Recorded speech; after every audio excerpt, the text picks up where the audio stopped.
ओइजा board एक विशेष प्रकार का बोर्ड होता है। इसमें अल्फ़ाबेट और डिजिट लिखे होते हैं। इसके अलावा सूर्य, चंद्रमा जैसे चिन्ह भी होते हैं। इसके अलावा हाँ या ना शब्द भी लिखे होते हैं। इसके नीचे गुड बाय लिखा होता है। इसके अलावा मध्यम में पंचकोण बना होता है। यह पंचकोण जीवन से जुड़ी 5 मूलभूत तत्वों को रिप्रेजेंट करता है।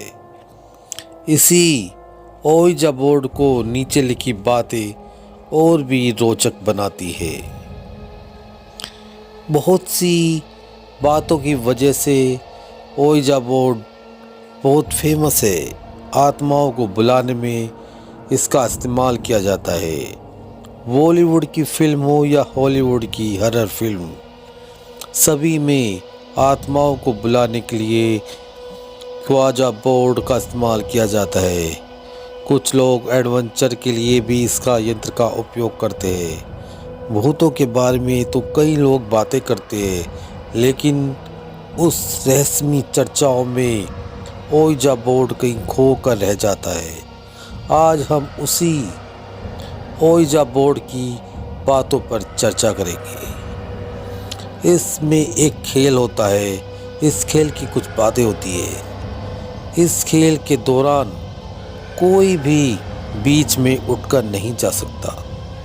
इस खेल में बहुत खतरा होता है और इस खेल में आत्माएं कभी कभी खेल खेलने वाले पर हावी भी हो जाती है और उन पर कब्जा कर लेती है। इस खेल की सभी डरावनी बातें होती है कि इस खेल से आत्माओं को बुला तो लेते हैं, पर वो जाते अपनी मर्जी से है। इस खेल में सवाल पूछने के बाद आपके हाथ बोर्ड पर खुद ब खुद हिलने लगते हैं, जिसका संकेत होता है कि आत्मा आपके करीब है, वो भी आपसे बातें करना चाहती है।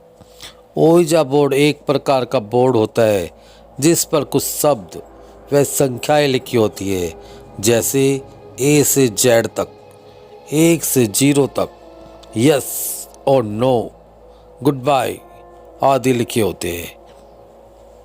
ये सारे शब्द आत्माओं को बुलाने के लिए इस्तेमाल किए जाते हैं। इस खेल को खेलने के लिए 2 या उससे ज़्यादा लोगों की ज़रूरत होती है। कुछ लोग डर के मारे इस गेम को खेलने से पहले ही मना कर देते हैं। इसमें रूम की लाइट बंद करके और एक मोमबत्ती जलानी होती है और फिर ओइजा बोर्ड को बीच में रखकर लोगों को उनके आसपास बैठना होता है। फिर सबके हाथ एक दूसरे के हाथ के ऊपर रखते हैं। ख्वाजा बोर्ड पर रखना होता है और फिर होता है असली खेल शुरू। उनमें से एक बंदा कुछ सवाल पूछता है और जैसे ही हमारे रूम में उसके अलावा कोई होता है तो वो यस करता है, और अगर है तो अपना नाम बताओ।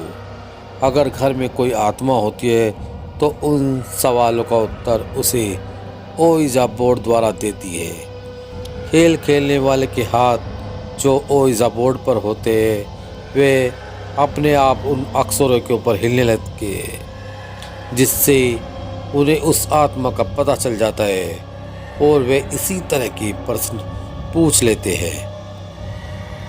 कुदरत ने आत्माओं की दुनिया अलग तरह बना रखी है, जो कि इंसानों के लिए अच्छा है, पर लोग स्वार्थ के लिए इस खेल द्वारा आत्माओं को बुला लेते हैं। लेकिन कभी कभी इसका परिणाम बहुत खतरनाक हो जाता है। उपन्यासकार एबनी ग्रांट हैचेन ने दावा किया कि पूरा का पूरा जैप हेरोइन नावल उन्होंने मार्क ट्वेन की आत्मा से संपर्क करके लिखा था। फर्स्ट वर्ल्ड वॉर के समय हर घर में था ओइजा बोर्ड।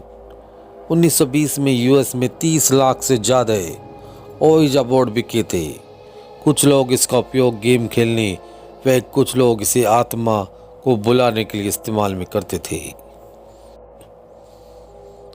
विलियम फ्लॉड ने 1917 में ख्वाजा बोर्ड के व्यापार में काफ़ी पैसा कमाया था।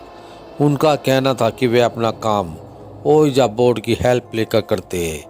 उन्होंने एक आत्मा ने 3 मंजिला इमारत बनाने के बारे में कहा था। जब वह इमारत का काम चल रहा था तो विलियम फ्लोड की इमारत की छत से गिरकर मौत हो गई थी। इमारत से गिरते वक्त उनकी पसली टूटकर उनके दिल में घुस गई थी।